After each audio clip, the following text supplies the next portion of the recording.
दोस्तों, आपने लोगों को कहते सुना होगा कि बस अपनी आंखें बंद करो और उस जिंदगी के बारे में सोचो जो तुम बनना चाहते हो। कोई खुद को करोड़पति बनते हुए इमेजिन करता है, कोई खुद को सक्सेसफुल बिजनेस चलाते हुए देखता है, तो कोई स्टेज पर हजारों लोगों के सामने बोलते हुए इमेजिन करता है।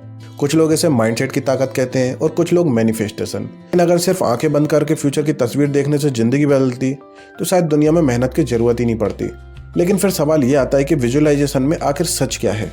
और इंटरेस्टिंग बात तो यह है कि विजुअलाइजेशन पूरी तरह फेक भी नहीं है, लेकिन इंटरनेट पर जिस तरह से इसे दिखाया जाता है वो पूरी सच्चाई नहीं है। क्योंकि ये तो आप भी जानते हैं कि आपका जो दिमाग है फ्यूचर की इमेज बनाकर उसे आपके सामने नहीं ला सकता, लेकिन आपका दिमाग ये जरूर कर सकता है कि उस इमेज का यूज करके आपके फोकस, प्रिपरेशन और बिहेवियर को बदल सकता है। और यहीं से विजुअलाइजेशन की पावर शुरू होती है। अच्छा, मान लेते हैं कि अगले हफ्ते आपको एक इंपॉर्टेंट प्रेजेंटेशन देनी है।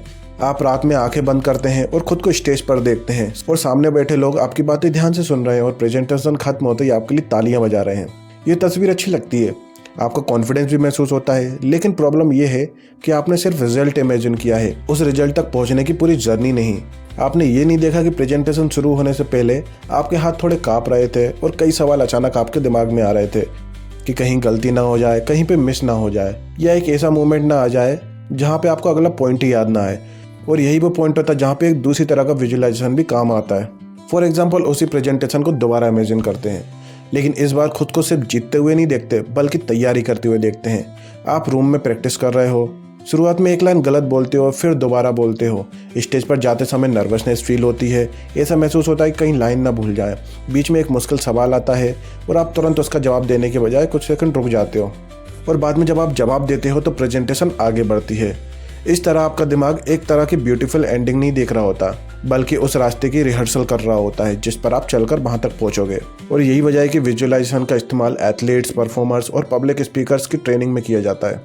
एक खिलाड़ी सिर्फ जीतने की तस्वीर नहीं बनाता, वो अपने माइंड में मूवमेंट, टाइमिंग और टेक्निक का मेंटली रिहर्सल करता है। एक स्पीकर जो होता है वो अपने ओपनिंग वर्ड्स और कुछ होने वाले क्वेश्चन को इमेजिन करता है।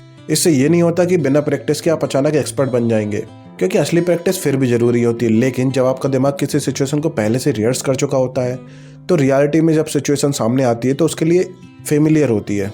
और यहीं पर एक बहुत बड़ा फर्क समझना भी जरूरी है कि विजुअलाइजेशन और फैंटेसी एक चीज नहीं है। क्योंकि फैंटेसी में आप खुद को अलग जगह देखते हो जहाँ सब कुछ परफेक्ट होता है, कोई प्रॉब्लम नहीं होती, कोई फेलियर नहीं होता, कोई डाउट नहीं होता। लेकिन विजुअलाइजेशन तब ज़्यादा यूजफुल होती है जब उसमें रियलिटी भी शामिल हो। आप गोल्स देखते हैं लेकिन उसके साथ मुश्किलों को भी देखते हैं, क्योंकि अगर आपका दिमाग सिर्फ सक्सेस का सपना देखता रहेगा तो उसे मेहनत और डिस्कम्फर्ट वाला हिस्सा नजर ही नहीं आएगा। और यही रीज़न है कि सिर्फ खुद को रोज रिच, सक्सेसफुल या फिर फेमस इमेजिन करते रहना हमेशा आपको एक्शन लेने के लिए मजबूर नहीं करता। कभी कभी इसका उल्टा भी हो सकता है।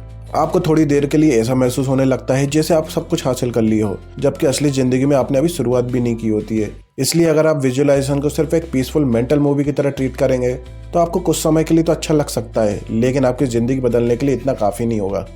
इसलिए बेहतर तरीका ये होगा कि अपने गोल्स को जब भी आप इमेजिन करो तो खुद से कुछ सवाल पूछो कि इस मूवमेंट को रियलिटी बनाने के लिए मुझे अगला स्टेप कौन सा लेना पड़ेगा। क्योंकि इसी प्रोसेस के बाद विजुअलाइजेशन एक्शन से जुड़ती है और धीरे धीरे आपके बिहेवियर बदलने लगती है। क्योंकि इसका एक और फायदा है कि जब आपको अपने गोल्स की इमेज साफ दिखाई देती है तो आपका फोकस भी बदल जाता है।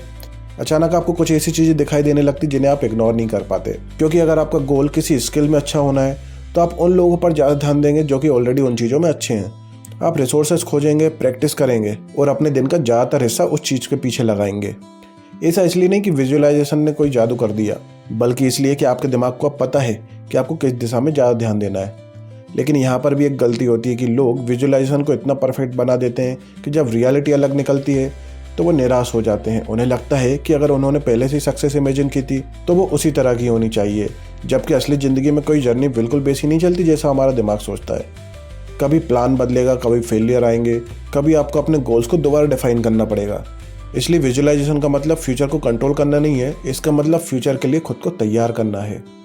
शायद इसी वजह से प्रोसेस विजुअलाइजेशन ज़्यादा पावरफुल लगती है। जब आप खुद को सिर्फ मंजिल पर नहीं बल्कि उसके रास्ते पर देखते हैं तो आपको अपनी मेहनत से डर कम लगने लगता है। क्योंकि आपको पहले से पता होता है कुछ चीज़ें मुश्किल होंगी, कुछ दिन मोटिवेशन नहीं होगा, कुछ दिन अटेम्प्ट भी फेल होंगे, लेकिन फिर भी आप आगे बढ़ने की अपनी इमेज को क्लियर रखते हो। क्योंकि आने वाले टाइम में जब रियलिटी में मुश्किल आएंगी तो आपके पास एक मेंटल रेफरेंस होगा कि आप पहले से देख चुके होंगे कि उस सिचुएशन में आपको कैसे बिहेव करना है। इसलिए अगर आज रात आप विजुअलाइज करना चाहते हैं तो सिर्फ आंखें बंद करके खुद को सक्सेसफुल मत देखो, अपने गोल्स की एक छोटी सी फिल्म तैयार करो। शुरुआत कहाँ से होगी, पहली मुश्किल क्या आएगी, आपका मन कब पीछे हटना चाहेगा और उस समय आप क्या करेंगे। खुद को उस मोमेंट में देखो जब चीज़ें आपके अकॉर्डिंग नहीं चल रही होंगी, लेकिन फिर भी आप अपना अगला स्टेप उठाओगे। क्योंकि जब आपकी ये मेंटल मूवी खत्म होगी तो आप समझ पाएंगे कि आपको अगला स्टेप क्या उठाना है। क्योंकि विजुअलाइजेशन की असली ताकत आंखें बंद करने में नहीं है, असली ताकत उस पल में है जब आप आंखें खोलते हैं और आपके एक्शंस बदल जाते हैं।